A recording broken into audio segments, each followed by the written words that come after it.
ہر جمعے کو بھائی جمعہ کی نماز کے بعد ایک حدیث پڑھ کر سمجھانے کا معمول ہے، تو انشاءاللہ ہمارا وہ معمول بھی باقی رہے اور اس سے نکاح کی مجلس میں انشاءاللہ برکت بھی ہوگی۔ بسم اللہ الرحمن الرحیم۔ باب ما يقوله من حضر الطعام وهو صائم اذا لم يفطر۔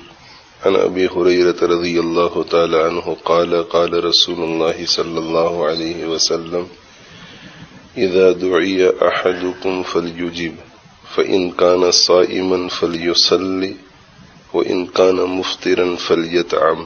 رواہ مسلم۔ قال العلماء معنى فليصلي فليدعو ومعنى فليطعم فليأكل۔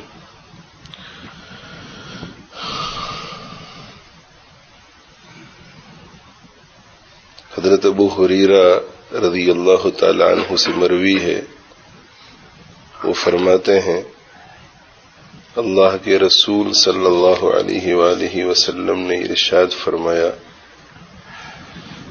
جب تم میں سے کسی کو کھانے پر بلایا جائے، جب تم میں سے کسی کی دعوت کی جائے، فلیجب، تو چاہیے کہ اس دعوت کو قبول کرے۔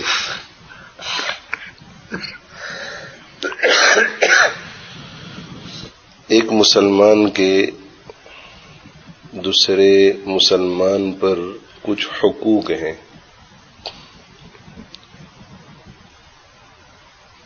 جب آپس میں ایک دوسرے سے ملے تو ایک سلام کرے تو یہ سلام کرنے والے کا حق ہے کہ اس کو جواب دیا جائے۔ اسی طرح جب ایک سے زائد مسلمان کسی جگہ پر بیٹھے ہوئے ہوں، ان میں سے کسی ایک کو چھینک آ جائے اور جس کو چھینک آ جائے وہ الحمدللہ کہے، تو یہ اس کا حق ہے کہ دوسرے یرحمک اللہ کہے۔ اسی طرح جب کسی مسلمان کے بارے میں پتہ چلے کہ وہ بیمار ہو گیا ہے، تو یہ اس کا حق ہے کہ دوسرے اس کی خبر گیری کے لیے اس کے پاس جائیں، چاہے وہ رشتہ دار ہو یا نہ ہو، چاہے وہ دوست ہو یا نہ ہو، یہ مسلمان کا حق ہے۔ اسی طرح جب کسی مسلمان کا انتقال ہو جائے اور پتہ چلے کہ کسی کا جنازہ ہے، تو یہ اس کا حق ہے کہ اس کی نماز جنازہ میں شرکت کی جائے۔ تو ایسے بہت سارے حقوق ہیں ایک مسلمان کے دوسرے مسلمان کے ذمے، اور جس طرح ایک مسلمان کے دوسرے مسلمان کے ذمے حقوق ہیں، اسی طرح ایک انسان کے دوسرے انسان کے ذمے حقوق ہیں۔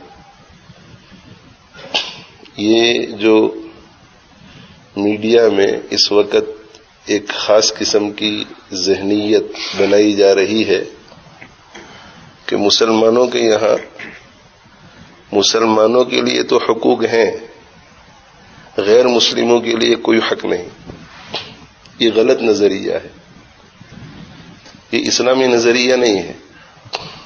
ایک مسلمان کے دوسرے مسلمان پر حقوق ہیں، اور ایک مسلمان کے لیے دوسرے مسلمان کے ذمے حقوق ہیں، اسی طرح ایک انسان کے دوسرے انسان پر بھی حقوق ہیں۔ اس کو آپ اس طرح سمجھیے کہ ایک شخص پر اس کے ماں باپ کے حقوق، اب ظاہر ہے کہ ماں باپ کے جو حقوق ہوں گے وہ چچا کے نہیں ہوں گے، اور جو حقوق چچا کے ہوں گے وہ دوسرے دور کے رشتہ داروں کے نہیں ہوں گے، مگر حقوق ان کے بھی ہیں، اور جو رشتہ داروں کے حقوق ہوں گے وہ عام مسلمانوں کے نہیں مگر ان کے بھی حقوق ہیں۔ تو اسی طرح جو عام مسلمانوں کے حقوق ہیں وہ غیر مسلموں کے نہیں مگر ان کے بھی حقوق ہیں۔ تو غیر مسلموں کے بھی حقوق ہیں مسلمانوں کے ذمے، اور اس سے زیادہ مسلمانوں کے حقوق ہیں، اس سے زیادہ رشتہ داروں کے حقوق ہیں، اس سے زیادہ بھائی بہنوں کے حقوق ہیں، اور اس سے زیادہ ماں باپ کے حقوق ہیں۔ مگر بہرحال حقوق ہیں سب کے، جیسے مسلمان پڑوسی ہے تو آپ صلی اللہ علیہ وآلہ وسلم نے ارشاد فرمایا کہ بھئی دیکھو جب تم سالن پکاؤ تو ذرا پڑوسی کا بھی خیال رکھو کہ کہیں وہ بھوکا تو نہیں، اور اگر تم بھی غریب ہو تو آپ صلی اللہ علیہ وسلم نے فرمایا کہ اذا طبخت مرقۃ فاکثر ماءها وتعاهد جیرانک، کہ تم خود بھی غریب ہو اور پڑوسی بھی بھوکا ہے تو ایک آدھ کپ زیادہ پانی ڈال دو تاکہ شوربہ زیادہ ہو جائے تو تمہارے ساتھ ساتھ تمہارا پڑوسی بھی کھا لے۔ اب یہ جو پڑوسی کا حق ہے اس میں مسلمان اور غیر مسلم میں کوئی فرق نہیں ہے، مسلمان پڑوسی ہے اور وہ بھوکا ہے اسے بھی کھلاؤ، اور غیر مسلم پڑوسی بھوکا ہے اسے بھی کھلاؤ، اس کے بھی حقوق ہیں۔ جس طرح ایک مسلمان کو قتل کرنا گناہ کبیرہ ہے، اسی طرح ایک غیر مسلم کو قتل کرنا بھی گناہ کبیرہ ہے۔ بلکہ ہماری شریعت تو یہاں تک تعلیم دیتی ہے کہ کسی بھوکے یا پیاسے جانور کو دیکھو تو اس کی بھی خدمت کرو، اسے بھی کھانا کھلاؤ، اسے بھی پانی پلاؤ۔ آپ صلی اللہ علیہ وسلم نے ایک قصہ بیان فرمایا پچھلی امتوں کا کہ ایک شخص تھا، گنہگار تھا، وہ کہیں سفر کر رہا تھا، راستے میں کنواں نظر آ گیا، اسے پیاس لگی تھی، وہ رک گیا پانی پینے کے لیے۔ جب وہ رک گیا پانی پینے کے لیے، پانی پینے سے فارغ ہوا، اس کی نظر پڑ گئی کہ وہاں ایک کتا ہے جو ہانپ رہا ہے اور پیاس کی وجہ سے اس کی زبان باہر لٹک رہی ہے۔ اسے بہت ترس آیا اس پر۔ اب یہ تو اندر کنویں میں اترا تھا، ڈول رسی تھی نہیں، تو اندر اتر کر پانی پی کر باہر واپس نکل آیا تھا، مگر اس نے جب کتے کی حالت کو دیکھا تو اسے پھر خیال آیا کہ یہ بھی میری طرح ایک مخلوق ہے، جس طرح مجھے پیاس تھی اسے بھی پیاس ہے، تو اندر اتر گیا۔ برتن ورتن تھا نہیں تو اس نے اپنا موزہ یا جوتا اتارا، لیدر کا موزہ تھا یا جوتا تھا لیدر کا، اس میں اس نے پانی بھرا اور پانی بھر کر دانتوں سے اس کو پکڑا اور پکڑ کر باہر نکلا کنویں سے، اور باہر نکل کر اس کتے کو پانی پلایا۔ اللہ تعالی شانہ نے اس ایک نیکی کی وجہ سے اس کی مغفرت فرما دی۔ تو جو مذہب کتوں کے ساتھ خیر خواہی کا سبق سکھاتا ہے وہ انسانوں پر ظلم کرنے کا سبق کیسے سکھا سکتا ہے؟ تو اسلام جو ہے وہ مسلموں کے حقوق کو بھی بیان کرتا ہے، غیر مسلموں کے حقوق کو بھی بیان کرتا ہے، جانوروں کے حقوق کو بھی بیان کرتا ہے۔ آپ صلی اللہ علیہ وسلم کی تعلیمات کو دیکھیے، دنیا میں آج کل اینیمل رائٹس کی تنظیمیں ہیں جو اینیمل رائٹس کے لیے اپنی آواز کو اٹھاتی ہے کہ فلاں جگہ پر اینیملز پر ظلم ہو رہا ہے۔ یہ کب 100 سال 80 سال پہلے وجود میں آئی یہ تنظیمیں، مگر اللہ کے نبی صلی اللہ علیہ وسلم نے 1400 سال پہلے اینیمل رائٹس کی تعلیم دی ہے، اور بہت سی حدیثیں ملتی ہیں جن میں اینیملز کے رائٹس کو بیان کیا گیا ہے۔ میں نمونے کے طور پر عرض کروں کہ آپ صلی اللہ علیہ وآلہ وسلم نے ایک حدیث میں ارشاد فرمایا کہ جب تم ایک جانور کو ذبح کرو تو دوسرے جانور کے سامنے ذبح مت کرو، اس لیے کہ جانوروں میں اتنی عقل ہے کہ وہ جب اپنے کسی بھائی کو ذبح ہوتے ہوئے دیکھے تو ان کو اس بات سمجھ میں آتی ہے اور دل پر رنج ہوتا ہے۔ تو قربانی کے موقع پر 8-10 جانور ہے بندھے ہوئے اور انہیں ذبح کرنا ہے تو کہ ایک کو بالکل الگ تھلگ لے جاؤ اور وہاں اسے ذبح کرو، اور پھر اس ذبح کیے ہوئے جانور کو ہٹا لو اور پھر دوسرے کو لے جاؤ۔ تو دیکھو وہ جانور جو ابھی چند منٹوں میں سبھی ذبح ہونے والے ہیں ان کو 2-4 منٹ کی تکلیف پہنچی، یہ بھی شریعت نے گوارا نہیں کیا۔ پھر آپ صلی اللہ علیہ وسلم نے فرمایا کہ بھئی دیکھو جب تم میں سے کوئی ذبح کرنے کا ارادہ کرے جانور کو تو اپنی چھری کو بہت تیز کرے۔ کیوں بھائی؟ اس لیے کہ چھری اگر تیز نہیں ہوگی، بلنٹ ہوگی تو جلدی کاٹے گی نہیں اور وہ جانور کو تکلیف ہوگی، اور تیز ہوگی تو جلدی سے اس کی روح نکل جائے گی۔ آپ صلی اللہ علیہ وسلم نے فرمایا کہ جب تم کسی جانور پر سواری کرو تو اس حالت میں کرو کہ وہ فریش ہو اور فٹ ہو۔ ایک لمبا سفر کر کے آپ آئے، اونٹنی آپ کی تھکی ہوئی ہے، گھوڑا آپ کا تھکا ہوا ہے اور آپ پھر بیٹھ کر کے سفر کے لیے تیار ہو گئے، نہیں، وہ آرام کر چکا ہو اور اس کے تھکنے سے پہلے پہلے اسے چھوڑ دو. اس کا مطلب ہے کہ یہاں سے اگر لندن کا آپ کا سفر ہے اور 10 میل چل کر اونٹنی تھک جاتی ہے تو 9 میل کے اوپر ہی اسے آرام کرنے کا موقع دو. تھکنے سے پہلے پہلے اسے چھوڑ دو. ایک دوسری حدیث میں آپ صلی اللہ علیہ وسلم نے ارشاد فرمایا کہ تمہاری اونٹنیوں کو ممبر مت بناؤ. کیا مطلب؟ جیسے ممبر پر بیٹھ کر آدھ گھنٹے کی، پون گھنٹے کی، 1 گھنٹے کی تقریر ہوتی ہے، تو تم اگر کسی جگہ جا رہے ہو اور راستے میں کوئی مل جائے دوست، تو اونٹنی پر بیٹھ کر اس کے ساتھ بات چیت مت کرو. اگر لمبی بات کرنی ہے تو اونٹنی کو بٹھا دو، نیچے اتر جاؤ اور پھر بات چیت کرو. تو جس نبی نے جانوروں کے یہ سارے حقوق بیان کیے ہوں، اس نے انسانوں کے کتنے حقوق بیان کیے ہوں گے. تو میرے نوجوان دوستوں کی خدمت میں گزارش ہے کہ اسلام کے بارے میں، اسلامی تعلیمات کے بارے میں میڈیا میں کوئی بھی نیگیٹو بات آپ سنیں تو اس کے بارے میں منفی خیال دل دماغ میں نہیں آنے دینا چاہیے، نیگیٹو تھاٹ کو انٹرٹین نہیں کرنا چاہیے، بلکہ علماء کے پاس جانا چاہیے اور علماء سے پوچھنا چاہیے کہ بھئی میڈیا میں ہمیں یہ خبر مل رہی ہے کہ اسلام میں ایسا ہے، یا یہ کہ میڈیا یہ کہہ رہا ہے کہ فلاں مفتی نے یہ بات کہی، پاکستان کے کسی مفتی نے کہی، عرب ملک کے کسی مفتی نے کہی، یا یہ کہ کسی مفتی کو بتلایا جا رہا ہے اور وہ بول بھی رہا ہے. تو آج کل ڈبنگ بھی ہو سکتا ہے، آؤٹ آف کانٹیکسٹ بھی بات کو بیان کیا جاتا ہے. تو اسلام کے بارے میں منفی رائے نہیں رکھنی چاہیے، اس لیے کہ اسلام جو ہے یہ اللہ کا بھیجا ہوا مذہب ہے، اور اللہ کا بھیجا ہوا مذہب جو ہے وہ بالکل درست ہو سکتا ہے. اللہ غلطی نہیں کر سکتا، اللہ کسی پر ظلم نہیں کر سکتا. ہو سکتا ہے کہ میڈیا کا پروپیگنڈا ہو، یا ہو سکتا ہے کہ جو عالم بول رہا ہے اس کا ویو غلط ہو، یا ہو سکتا ہے کہ جو عالم بیان کر رہا ہے وہ ویو تو صحیح ہے مگر ہمیں سمجھ میں نہیں آ رہا ہے، تو کلیریفیکیشن کی ضرورت ہے. تو بات ذرا دوسری طرف چلی گئی. میں یہ عرض کر رہا تھا کہ مسلمانوں کے جانوروں کے بھی حقوق ہے، انسانوں کے بھی حقوق ہیں، رشتہ داروں کے بھی حقوق ہیں، تو مسلمانوں کے بھی حقوق ہیں. مسلمانوں کے حقوق میں سے ایک حق یہ ہے کہ جب آپ کو دعوت دی جائے تو دعوت قبول کرنی چاہیے. اذا دعی احدکم فلیجب،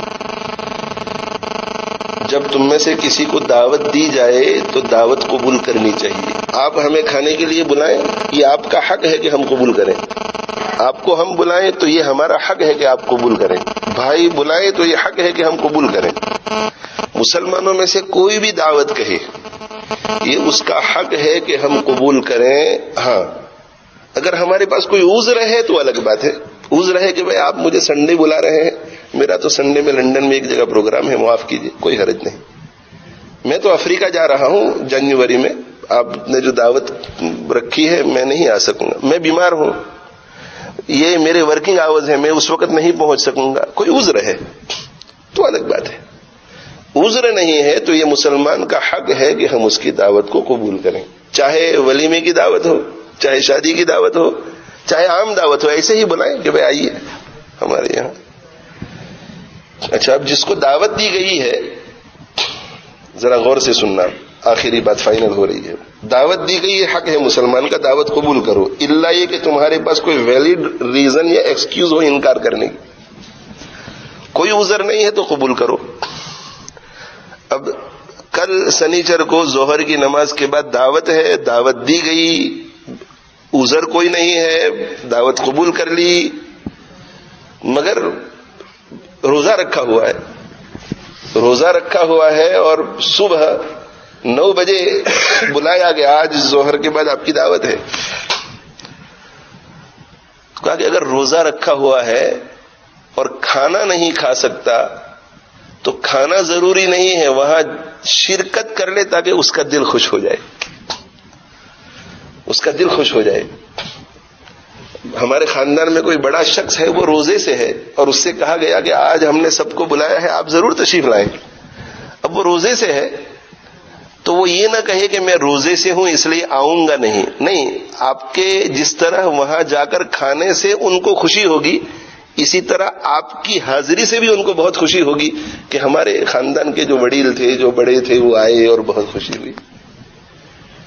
تو فَإِن كَانَ صَائِمًا، اگر روزے دار ہے تب بھی جائے اور چونکہ روزے سے ہے اس لیے کیا کرے؟ فل یصلی، کھانا تو کھا نہیں سکے گا تو وہاں جا کر کے دعائیں دے، اللہ آپ کو برکت دے، اللہ آپ کو جزائے خیر دے، اللہ اس گھر میں خوشیوں کو باقی رکھے، اللہ دنیا کی بھی خوشی دے، آپ کو آخرت کی بھی خوشی دے، اللہ رزق میں برکت دے۔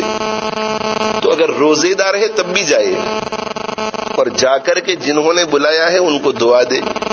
وَإِن كَانَ مُفْطِرًا فَلْيَطْعَمْ، اور اگر روزے سے نہیں ہے تو بھی جائے اور جا کر کے کھانا کھائے۔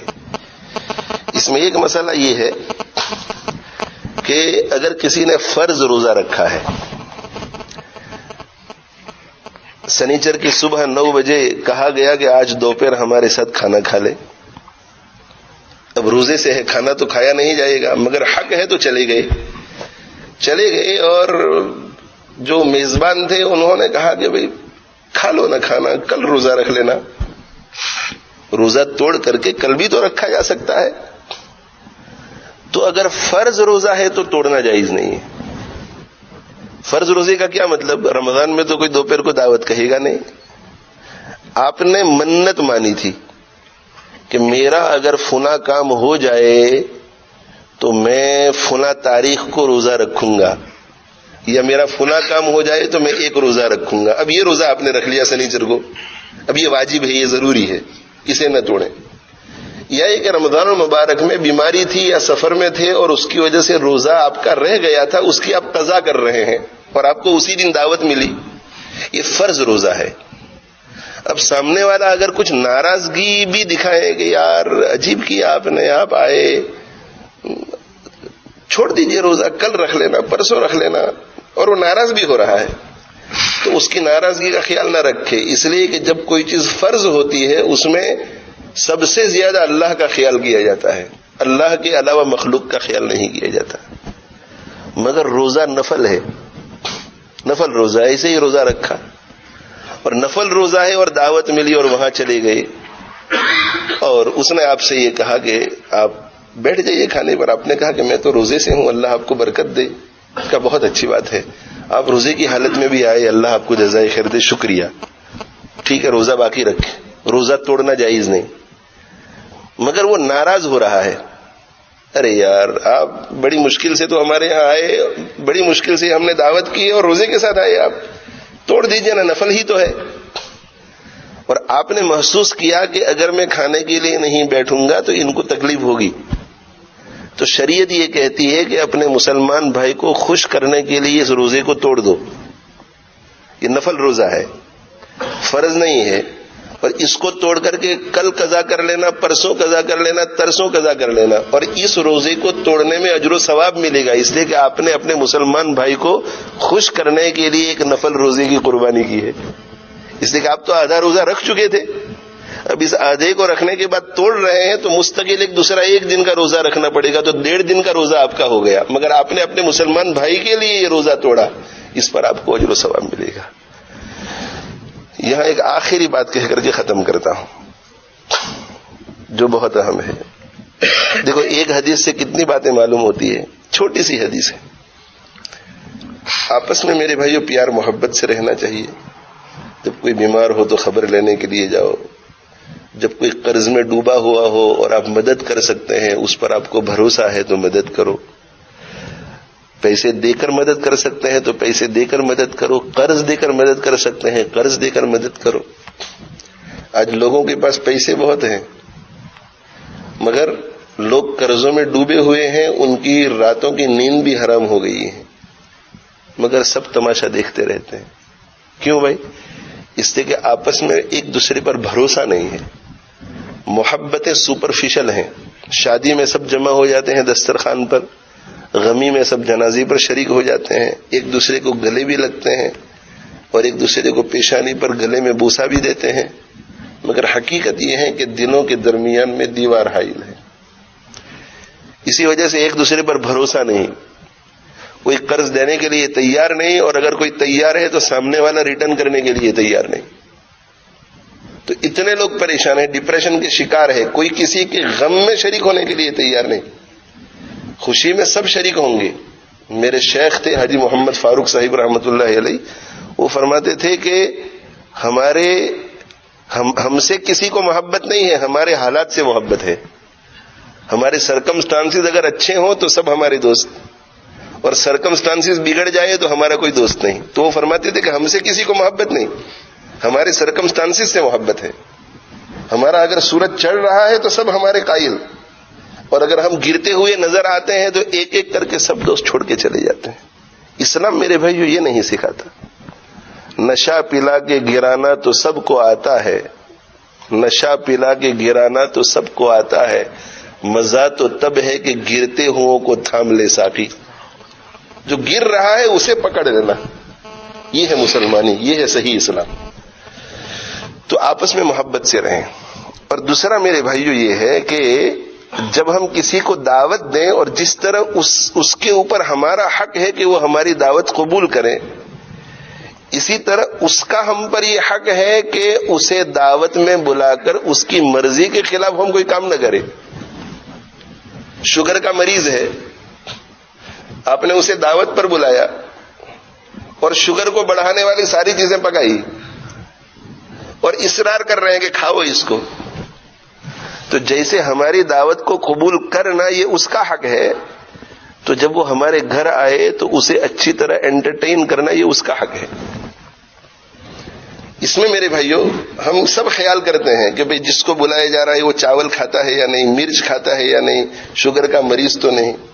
اس میں ایک بات کا ہم خیال نہیں کرتے کہ جو آنے والا ہے وہ شریعت مطہرہ کا پابند ہے، تو ہم ایسا ماحول یہاں نہ بنائے کہ جس ماحول میں اسے تکلیف ہو. باپردہ عورت ہے، اسے آپ نے دعوت دی، اب آپ کا حق اس پر ہو گیا کہ وہ دعوت کو قبول کرے، تو اس کا حق یہ ہے کہ اس کے لیے ایسا انتظام کرو کہ وہ پردے کے ساتھ آپ کے یہاں کھانا کھا کر کے جا سکے.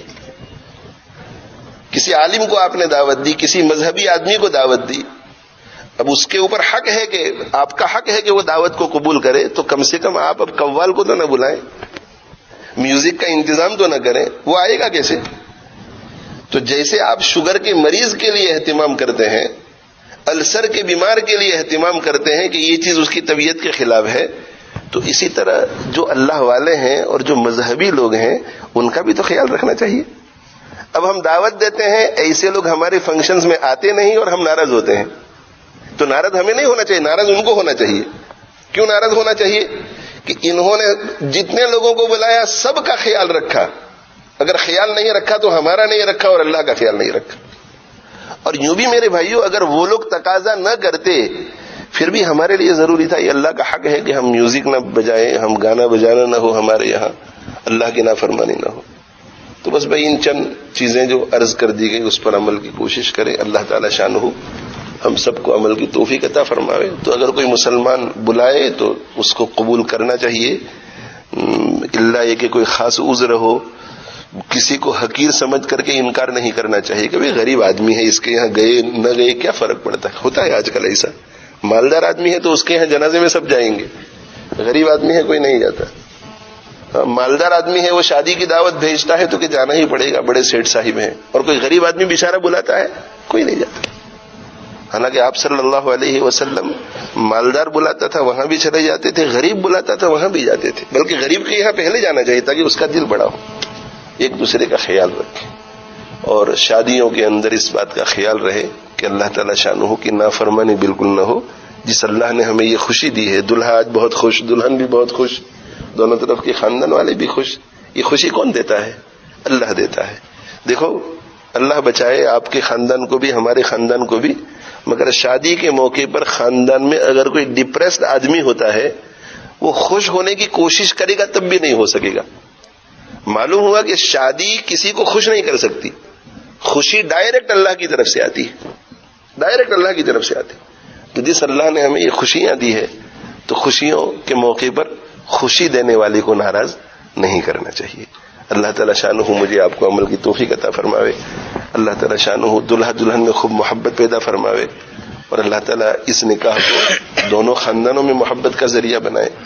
اللہ تعالیٰ ہم سب کو ایسی زندگی گزارنے والا بنائے کہ دنیا میں بھی ہمیں راحت، سکون اور خوشی ملے، اور مرنے کے بعد کی زندگی میں، قبر میں، قیامت کے دن ہمیشہ ہمیشہ کے لیے جنت میں اللہ تعالی ہمیں خوشی عطا فرمائے. وآخر دعوانا الحمدللہ رب العالمین وصلی اللہ علی نبینا محمد وعلی آلہ وصحبہ.